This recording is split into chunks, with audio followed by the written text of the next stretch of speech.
All right. Oh, shoot. We're on. I think this is the part where we're never sure if we're on or not. We're going to pretend like we know what we're doing. There's definitely nothing spinning on the screen. Yeah, no, it definitely connected like a million times faster this week than there it we did go. last week. There we go. Back to our little monitor because All we're right, high tech. boom. What is up?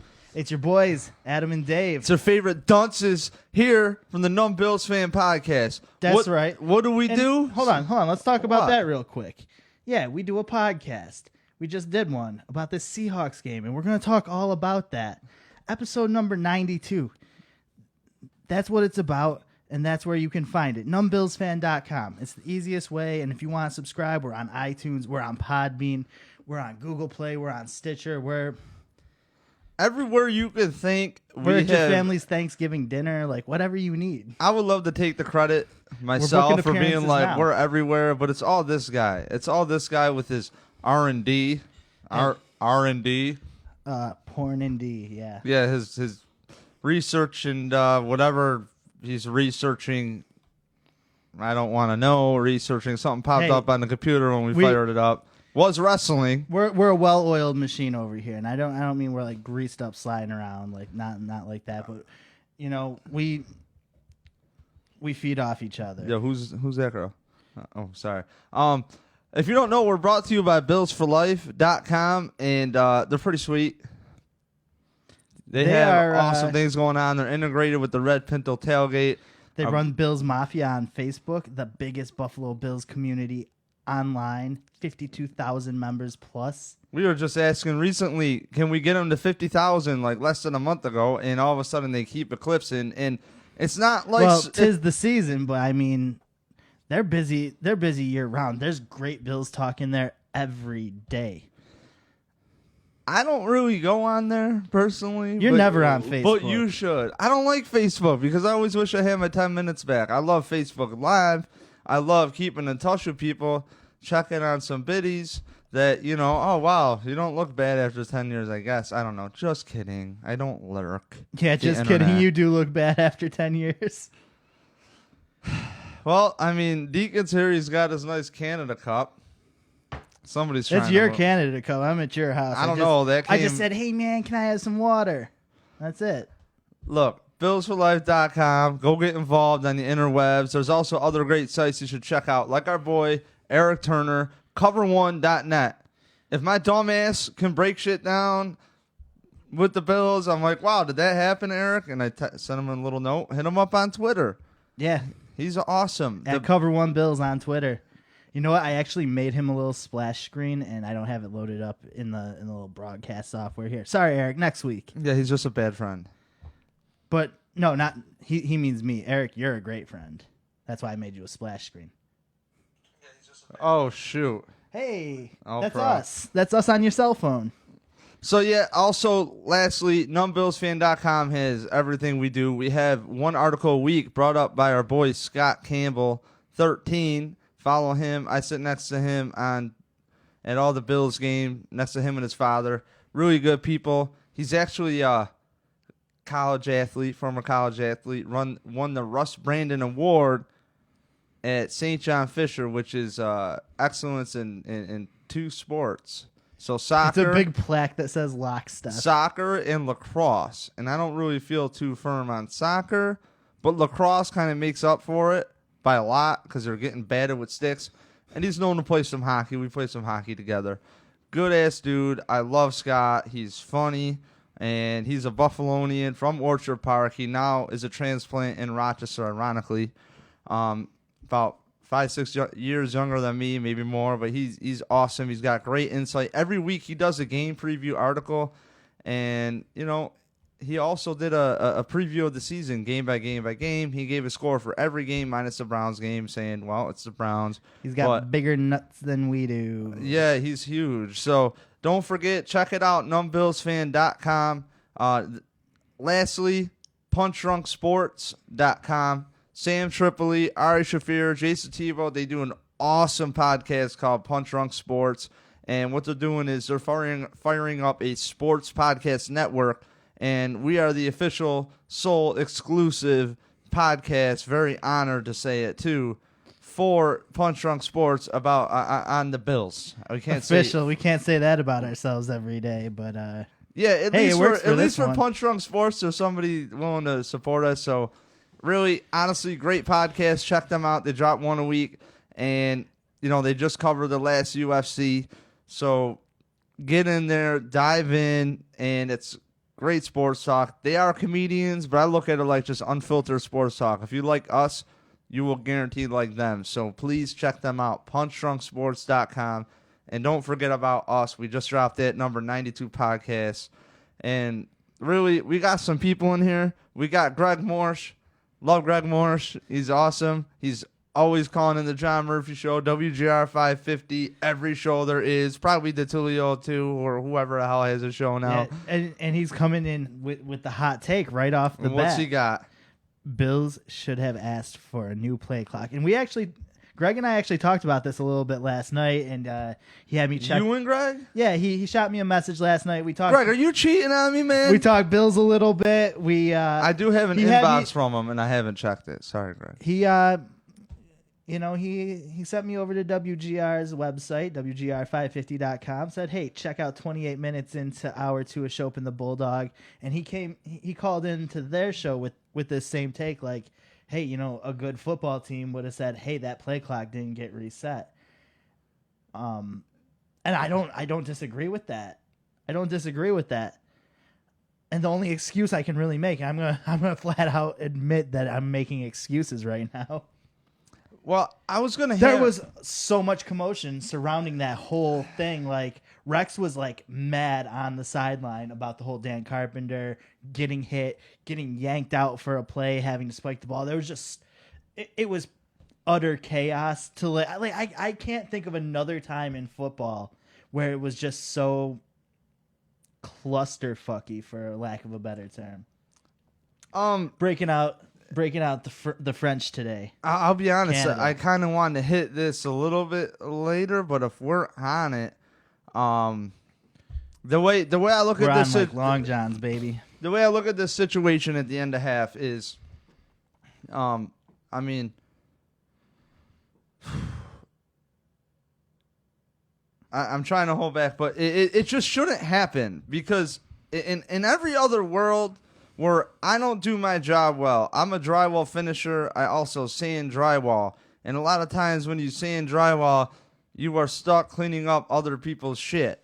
And you have to get it ready for the painter. If somebody coats it like crap and they look like they took their dog shit and threw it on the wall, and I don't get that out nice, the contractor doesn't want to hear, oh, the finisher did a bad job. He wants to hear the last guy that touched it did a bad job. And it's like, If I don't clean that up, yeah, I'll bitch about it, because that's what I do, is bitch about shit.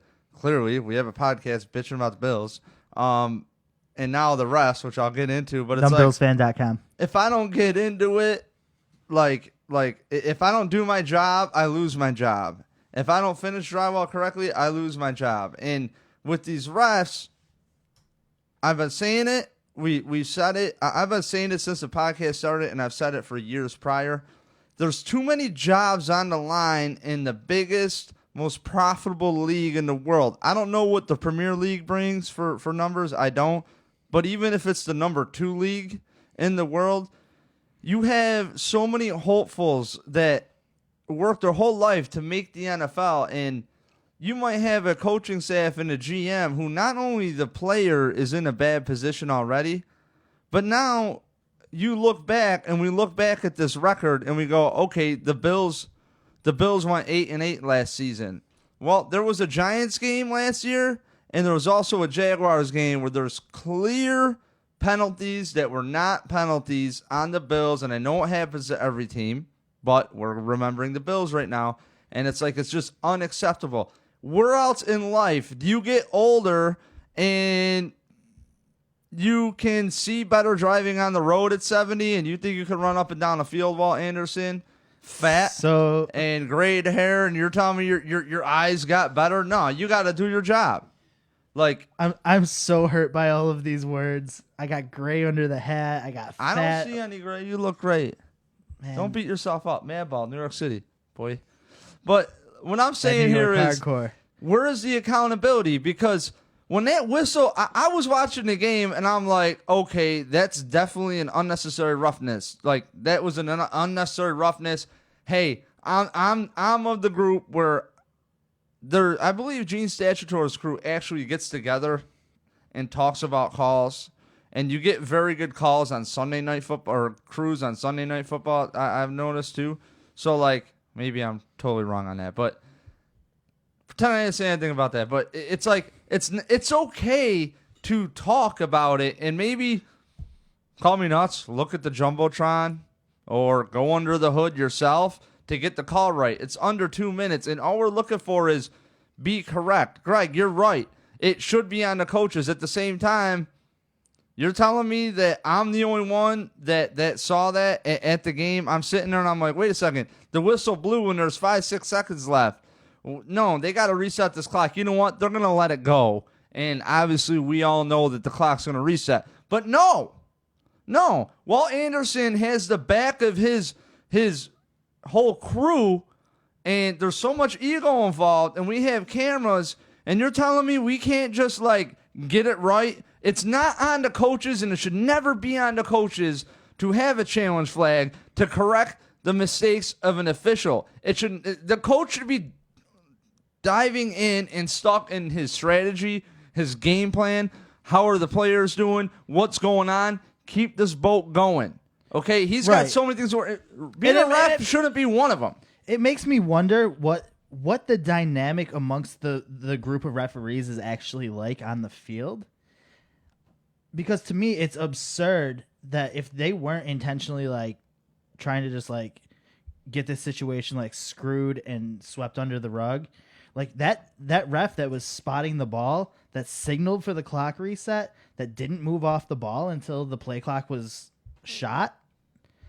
Why didn't he, when that flag came out, why didn't he run right over to the head official there and say, hey man, listen, like I was spotting that ball. There's no way I was off that ball for 20 seconds before you took your flag out. Like, yeah, I know the play clock was at 0, but like something isn't right here. Why would that guy who was in charge of spotting the ball not be like, something doesn't add up here? What I want to know is, you have Dean Blandino and stuff going on Twitter or making, I don't know if he's actually doing it on Twitter, but it was going through Twitter that, Dean Blandino says this. Well, hey, Dean douchebag, why don't you, you're in New York over there. Why don't you call in ET phone home and get this shit straight? Can we at least agree on that? Like, not for nothing. You want to let these guys play? You want to do certain things? Wait a second. Richard Sherman, if that was Tom Brady who got hit, he'd be ejected. Are you kidding me? Yo, that's a kicker. I was gonna say, even if it was Gostowski, I think that would have been handled a lot differently. But again, and the only excuse I can make for them in this situation is that there's so much commotion going on. It doesn't matter. There's 7 of you. Get it right. Well, somebody's got to say something. But just to lay out all the cards on the table, you had a penalty that they weren't exactly sure what they were supposed to call. Yeah, it's called offsides, and then they talked about something. Unnecessary roughness. Clearly, they didn't call it. You had the training staff coming on the field. You had Rex on the sideline tying up an official over there, flipping the fuck out, and rightfully so. I'm not trying to say anything about that. Actually, that's one of the qualities of Rex Ryan that I like as a head coach. I like that he's not going to just like tuck his head and go into the locker room. You know? Yeah, but half the fan base is going to, and to back on your point, but real quick, half the fan base will be like, Rex ain't going to get that. That's Rex. He's got a big mouth. Why doesn't he keep his mouth shut? Okay, cool. Right, because he should be like Belichick, like whining and dining these refs in the offseason. Right. No, Here, take my boat out at eBay. Okay, so you have that. On top of this, I think there was a whole thing where they had to get the K ball out, the game ball in. They spiked the game ball and then switched back for the K ball, which was why all that time ran off that clock anyways. So there was swapping of the ball, there was sideline commotion, training staff. I get that that's a stressful situation, and that's where the refs have to say, all right, let's make sure everything is in order. I think that's where they need to double check themselves more, not less. And sorry ain't gonna cut it, because here's the deal. Us Bills fans, it's more. And if you're not a Bills fan and you're watching this, let's review this situation. 16 years, no playoffs. Last I checked, Tom Brady and Bill Belichick, hands down, the best coach-player combination ever. I mean, that's better than Jordan, Phil Jackson. Like, no, I don't know, man. Like, there's... Let's not get me Look, going on let's basketball. throw some shit on the wall here. If we start making basketball parallels, All right, we'll have to change the name of this podcast. I'll just go. The Patriots for however long. I mean, last decade and a half or whatever. I mean that's a long time in any sport. Like the one of the longest in any sports of consistently, except for like a time winning the division. And the Bills are in that division. And oh, by the way, if that's not enough adversity, they also cheat and bend the rules, which I will always bring up with the Patriots. I don't care. Where there's smoke, there's fire. Oh, you got to fight adversity. But you know what? I don't want to play the refs. I don't want to play the guys where, as we said on our podcast, Deacon's big point, last podcast, number 92, refresh your feeds. Oh. That's the one. Deacon made the big point of, hey, why do I know these guys' names? Like, really? Yeah, we should know these guys. I don't want to know who these referees are. I don't want to know them on a first and last name basis like that. I don't want to say, oh, no, it's Walt Anderson. Oh, no, it's Ed Hockley. Like, for real.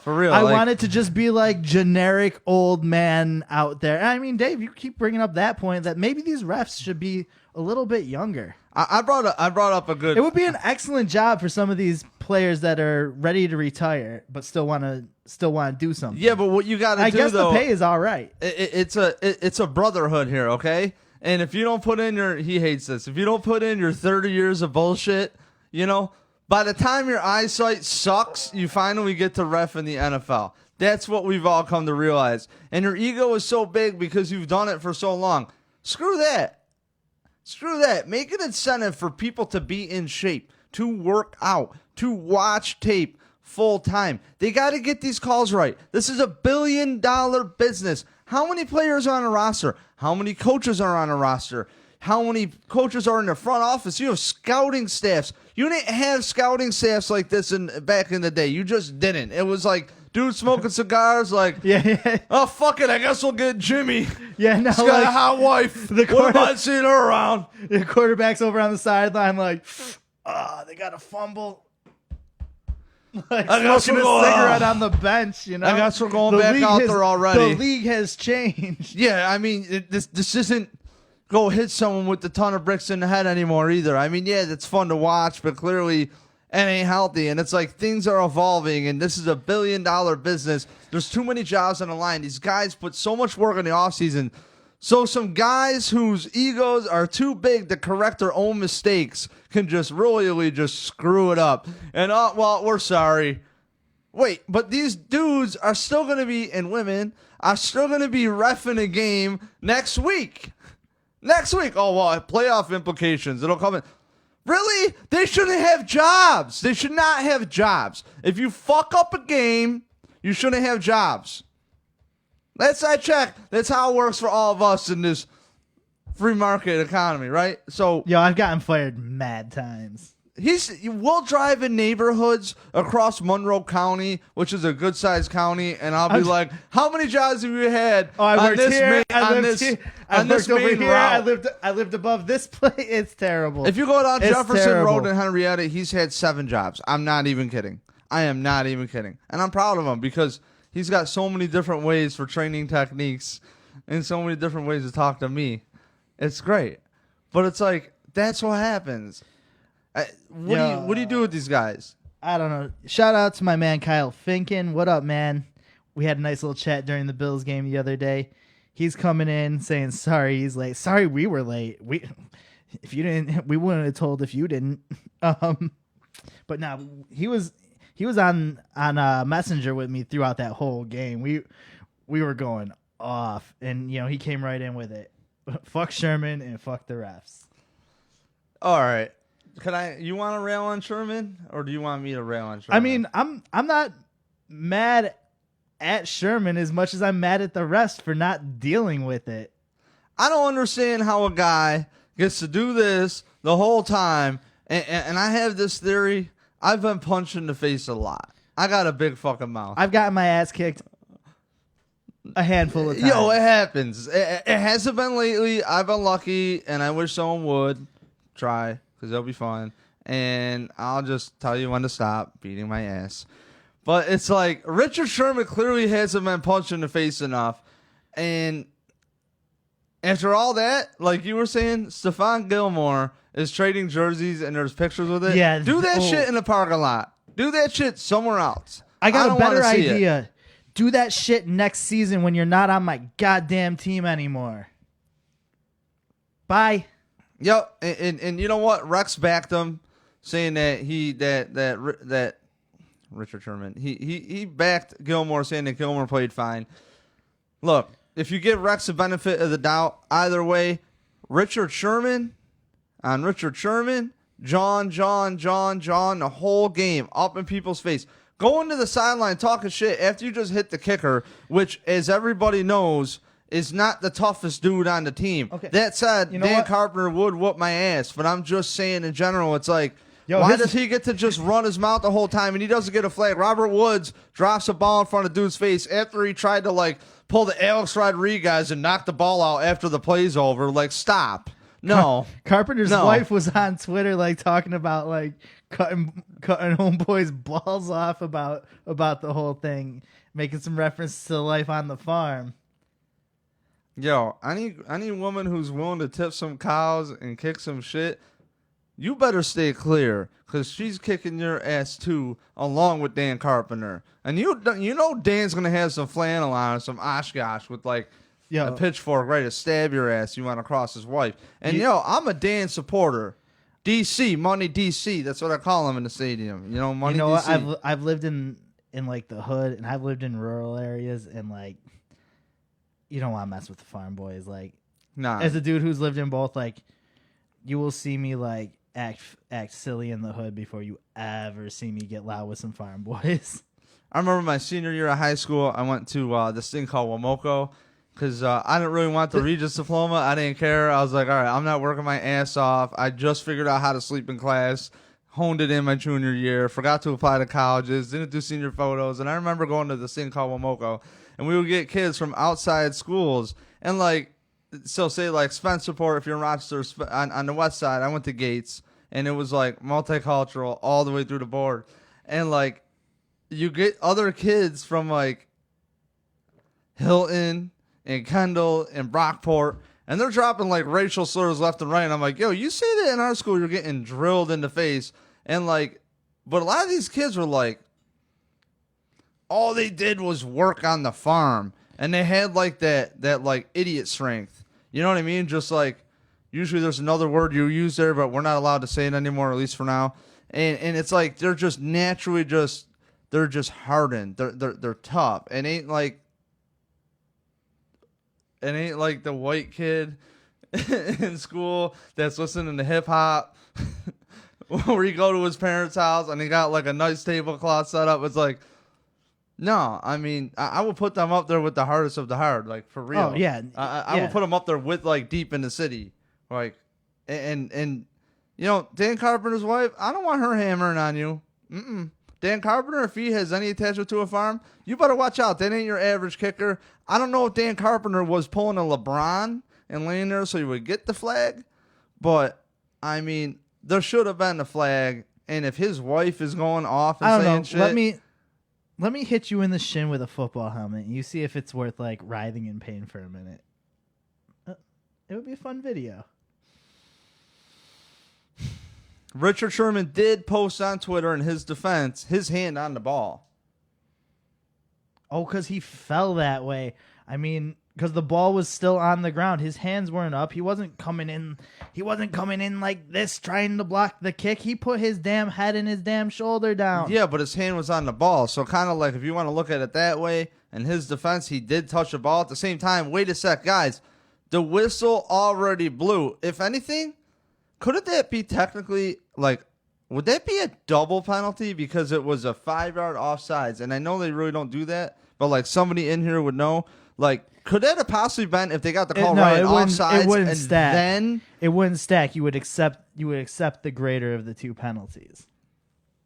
Okay, because the fact is Dan Carpenter, if the call was right, which was unnecessary roughness, he would have been able to just kick again. And by the way, that would have been 15 yards closer. So you're looking at the 30-something, high 30s for a kick to mid. So, I mean, they really got royally screwed. And you look at the end of the game, they could have been within 3 points. And I know you have a whole half of football and it shouldn't come down to whatever, but the Bills' defense stepped up at the second half. And to be fair, like, the difference between having to get a ball to the end zone and having to get a ball, say, inside the 40-yard line, it's a much, much taller order, man. It's a different ball game, and it's just unfortunate that Tyrod Taylor had his best game as a pro. And honestly, I was really scared. I'd love to go into Tyrod now. I was really, and we'll hit the end of the game penalties too that weren't called on Sherman, but you know, I was really worried about going on Twitter and people going, hey, just Tyrod can't get it done. Tyrod can't get it done. He's just not getting it done. And I feel because it was Monday Night Football where you had a lot more national people watching the game. That is the one game next to Sunday Night Football, obviously, the solo game. And really, I really feel because you had a lot of national media saying good things and national faces saying good things about Tyrod Taylor, that interjected into the Bills fan, because a lot of Bills fans, even people that we really like that cover the Bills, like our friends of ours, they're like, Tyrod just can't do it. Well, if your mold of a quarterback is a pocket pass or Tom Brady, well, you're never going to get that with Tyrod Taylor. Speaking of our friends, shout out to Dean Milak, keeping it utterly fucking disgusting in the comments. Yeah, really, Dean. You dirtbag. Really. Derailing the show again. You got to distract dumber like that. I mean, we should get him over here one of these times. No, we shouldn't. I mean, no. In person, it's you at least get a understanding of like why he's saying all this weird shit, because you can see what a weird fucking dude he is. But over here, you're just seeing this like weird text. Like, we should get him over here. Well, Dean, you're invited. I don't care what Dave says. So who in here goes to the games? I think somebody in here, Heather Simon, old friend of ours, she goes, I think she's section 332. We're 330. I'm 331. Sometimes he comes. Our friend Jeff Knight is 331. Drunk Dean Milak is 331. Nick Papagelos and his father is 331. We got Scott Campbell's 331. Shout out to 331. That guy's still 332. A little bit higher end, you know. Actually, no. It's more to the edge. I'm sorry. A little bit more. Don't matter. But it's close enough. It's in the love section. But it's really like a nice little family atmosphere there. And then Dean comes down, drunk out of his mind, just starts yelling obnoxiously, ruining lives. And it's like everybody has like a filter. Like Scott will be like, all right, bud. You kind of he kind of gets it. You got to pat Dean on the back early to get him to leave when you want him to go. Because if you want him to go right away, he's not going. So there's like a lag that goes on. You got to, say you want Dean to leave in about 30 seconds. All right, man, pack it up. Because you know he's going to do the Bills!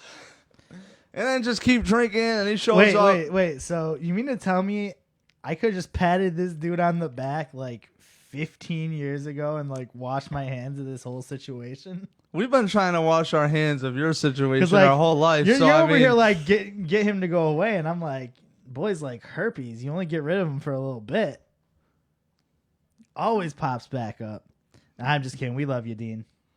Yeah, Dean, we love you. But really, I was shocked to see on Twitter that there was so much love for Tyrod Taylor, and I've been an apologist because there's so many. He played a rugged game of football. They had really 30 first downs that game? What?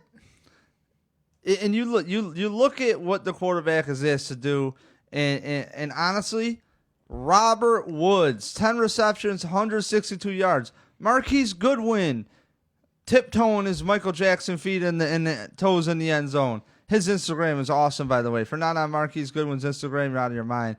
But for real, Marquise Goodwin and Robert Woods were peaking the potential that we were hoping in the offseason that these guys could get to. They looked good. Marquise Goodwin had separation on routes. I mean, that is tight. That's tight. That's a fast dude who has, by the way, the fastest scoring touchdown play this year at like 22 miles an hour or something. And if you didn't know that. And big surprise, but like those guys played good. Even Shady had some quick bursts back. I mean, he's not 100%, but when he got the ball in his hands, he's making guys miss, and give up props to Gillislee. He's hitting some holes. This team offensively played their best game. Defensively, first half, I was like, why is this defense on the field? But second half, 40 yards, 3 points, and now the game is in the hands of the Zebras. Yo, jumping back quick, though, I just want to say I got so much love for Mike Gillislee. You want to know why? Because he hits the hole hard. Nah, because he does not waste a single opportunity. I swear, I don't want to say he just doesn't play around out there. I swear, I think he has the same vision as Fred Jackson. I really do, because he's got a decision made, and he's just hitting it hard and fast. And his downhill speed is sickening. And it's like, I'm not missing Carlos Williams at all right now. Like, I miss Carlos Williams a little bit, but like again, it's hard to just like give him a pass on like how everything played out. As much as like I definitely miss this tank of a dude who was just killing it through the second level of the defense. I mean, 9 touchdowns in his rookie season. Like, that's impressive. He had a great season. But, I mean, I'll get over it eventually. Like, Kiko Alonso had a great rookie season in Buffalo, too. And you know what? I don't even think about that, dude. And when I do, I'm just like, Shady McCoy, suckers. Worst trade ever for them, for the Eagles. Right. Well, the game was really interesting. I thought Russell Wilson was. If you don't appreciate Russell Wilson now, that was me.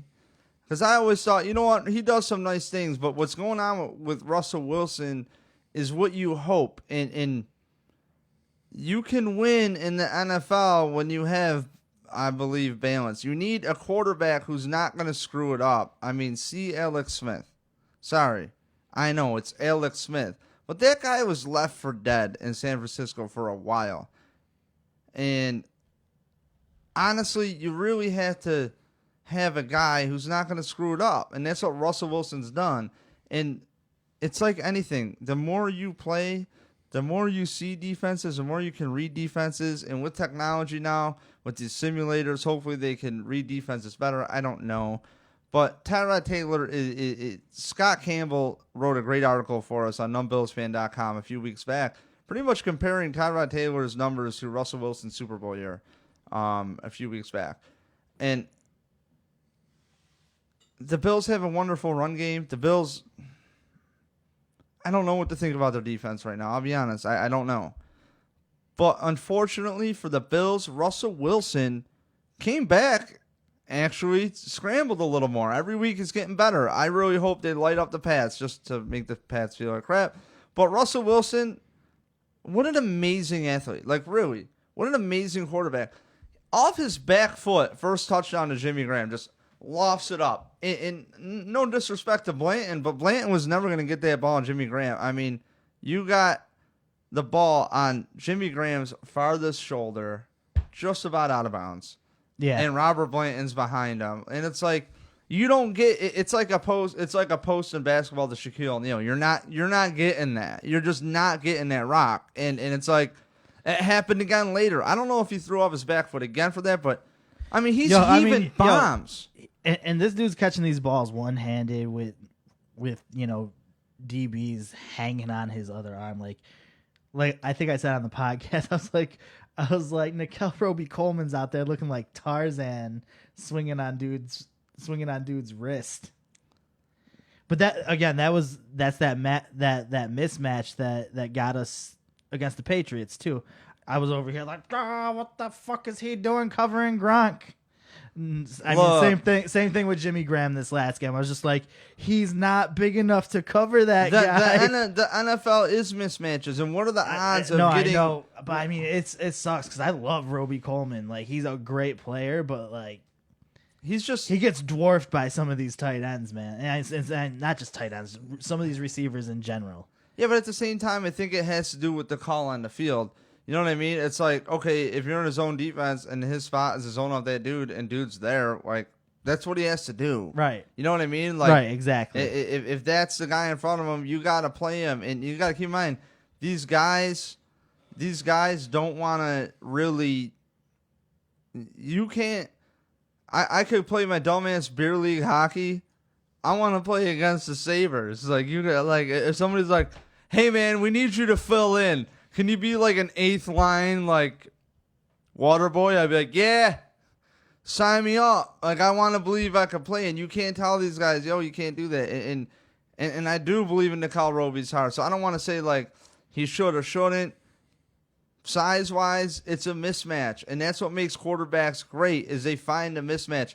And that was one of the biggest adjustments with this Bills offense with Anthony Lynn is, hey, don't worry about reading this and this. Find the mismatch. And that's what Brady does. Brady it's like if you're playing a game of ping pong, I would play, and my stepdad would be like, just hit the ball back, wait for somebody to make the mistake. And a lot of times that would work, you know, and just take what they give you. And that's what Russell Wilson did. I mean, you have Jimmy Graham, and it just sucks as a Bills fan. You're like, great. Highlight reels forever on the Bills, you know, when they put the NFL Sunday ticket thing they want to promote, and they're just like Jimmy Graham, Blanton, diving, Russell Wilson off his back foot, the ball 30 miles in the air, and you're like, no, it's like going out of stadium. Oh, no, it's touchdown. Nah, you know, it sucks. It really does suck. It's the worst thing in the world. Yeah. But I was just impressed with Seattle's quarterback. Cliff Averill getting off the ball quick. I felt once Eric Wood went out, I felt like they were penetrating that backfield quick. Like LaShawn couldn't even get his first step off. Yeah, it definitely was a noticeable difference. And you know, the Bills, they hung. I got to give that offense credit at the end of the game. They came together. I could not believe, because during the game, I don't read stats. I don't read really much of anything. I don't care about that, because when I'm watching the game, I like to get a vibe. I like to get a feel, because we can look back at numbers, but every time you look at numbers, you're forgetting situations. We're going to look back at this Bills team. If they go 9-7, it's not going to be 9-7 with an asterisk every time we talk about it, is it? Right, no, it ain't. Right, and you know, to bring everything full circle here, and also kind of call back to the podcast, how is this, when it comes down to decision time after the season, how is this going to get looked at? Is it going to be like, oh my God, Tyrod balled out, he really showed a strong performance against the Seahawks, like we had that fuckery at halftime and things got screwed up? Or is it just going to be like, hey, that was a loss, like that should have been a win, like we had a chance to close that out and we didn't? You know what I mean? So that's what I want to know, but I don't know any GMs that I can just like ask that. So, well, I think it's like, I don't know. I don't want to be negative, but I really feel that a lot of people who have opinions, that have a big voice on the Buffalo Bills, who aren't players and coaches, should stop talking, because, you know, this Bills team, we were begging for this team to stay in Buffalo, and all the negativity flying. It's kind of like, well, why would we put all this effort into hoping the team stays and then just bash every move they do? Give them a chance. Quarterbacks like Tom Brady will never happen again. You're not getting a 6th-round guy that's going to be as good as Tom Brady. He's just done it for too long at this point. And don't forget, Tom Brady won Super Bowls being more of a game manager, okay? Don't let the media and everybody, yes, and it is a passing league. The advantage is to pass. And the advantage is to pass. But at the same time, look at these teams winning the Super Bowl. They have a good run game. They have a good defense. Look at Seattle. Even the Patriots, the year that Seattle blew it, they had a very good defense and a good run game. And the older Brady gets, the more it's almost like your game plan could get even crazier because he looks better. And you might have a game where the Patriots run for a couple hundred yards and Brady throws for under 200. But you can do that when you got that guy. But keep in mind, where's Phillip Rivers right now? I don't see Matt Ryan with championships. I don't. He had a down couple years, and people were talking, man, maybe even Matt Ryan doesn't have it. But guess what? Look at their record now, you know? I definitely even said diehard Falcons fans are saying it. So the way I look at it is, let's control what we can control. We got the whole AFC. We got 7 games. And don't get me wrong. It's going to be hard to be very positive if this team loses after this bye week. If they come out of this bye week and the Bills lose, it's going to be very hard. And then you're talking draft already. You're talking this dumbass quarterback conversation. Oh, we had people talking draft after week 1. We had people talking tank after week 2. But I'm glad I'm glad you brought to that, and we can kind of close out on this. Bills have a bye week this week. Numb Bills Fan podcast does not. We will be here doing our thing. We'll be back next Wednesday, and we will kind of go game by game and give you some thoughts on the remaining Bills schedule, starting with Cincinnati. So look forward to that. I think this. If anybody wants some positivity, look, you got Denver. We all need some positivity. You got Oakland. Today. They have very good records, okay? If a wild card slot gets tied up, it's still early. The Bills are 4-5. It sucks. But the Bills played to everybody well enough to win this game by a lot, I thought. Well, by a lot. Clearly, Richard Sherman decleating Walt Powell. You know, that's a controversial call, but in a league where they throw the flag first and ask questions later, and oh, by the way, Bozo already just had something earlier in the game, and oh, by the way, Bozo also did ruin the Julio Jones non-catch. Again, my positive take on this is not even that positive, but it's like you always say let them play till it happens to your guys. Right, and Greg Morse brings up a great point. If the Bills stay healthy, you know what? That's what everybody says. It's a stock statement. But I believe it because it's not like we're missing just like, hate to say it, like a CJ Spiller. No, we're missing LaShawn McCoy at 100%. We're missing somebody that is supposed to be a better receiver than Odell Beckham Jr. on paper. You know what I mean? You're missing key guys. Yes, Charles Clay is still like this after some plays. No, I mean, I get it. But it's a work in progress. Before the hamstring, LaShawn McCoy was on track to be top 2 in the league. Exactly. I'm just about done here. If anybody else has any more thoughts, please hit us up on Twitter. Yeah, Twitter. Find me on Twitter, Numb Bills Fan. Find him on Twitter, Numb Bills Adam D. Like our little Facebook page, like it says on the screen here. And don't forget, we're brought to you by BillsForLife.com. Yeah, we do this every Wednesday. You've probably seen this floating around. When you see that, you know, hey. We definitely couldn't pick a picture without a glare because that's just how we roll. Sloppy. We, screw you. You're talking shit on our graphic design department. Those guys do a wonderful job. Again. But real quick, this just. But we have a pretty limited number of pictures of us at the game, so. Real quick, before we sign off, though, does anybody else have any last-minute thoughts? I mean, I thought the game was a little ridiculous. Overall, I've been harping on refs for years because we put so much time. We put so much time into this offseason, so much heart, so much love, and these guys who just want to kind of like fuck off and not do their job. And I look at it like, hey, we have cameras, we have the technology, and oh, by the way, for me, when I'm a douchebag and I'm wrong, I don't 95% of the time. It's hard for me, but it feels better in my heart right here to say, man, I screwed up. Let's get it right. And that's all I'm asking for. These refs, should not have anything to do with the game. It's a little bit ridiculous. And Greg, you brought up a great point. I think we need to draft 5 safeties, Greg. You know what? 7 picks next year. Let's get 7 safeties. What's Mark Barron up to? Can we trade for that guy? Is he even good? I remember he was taken in the first round. I don't even know. I'm just throwing shit on the wall. Can we suit up Ed Reed? Ed. I'm waiting for it, man. We really need your help, dog. Ed, come on, dog. What up, fam? Let's get this going. But we appreciate your coaching, but this secondary is getting torched. I ain't gonna lie. This secondary is just getting torched. Can you maybe throw the pads on? I mean, just throw on Meek's gear and don't even say nothing. Just don't even tell him. Well, yo, Greg brought up a great ass point.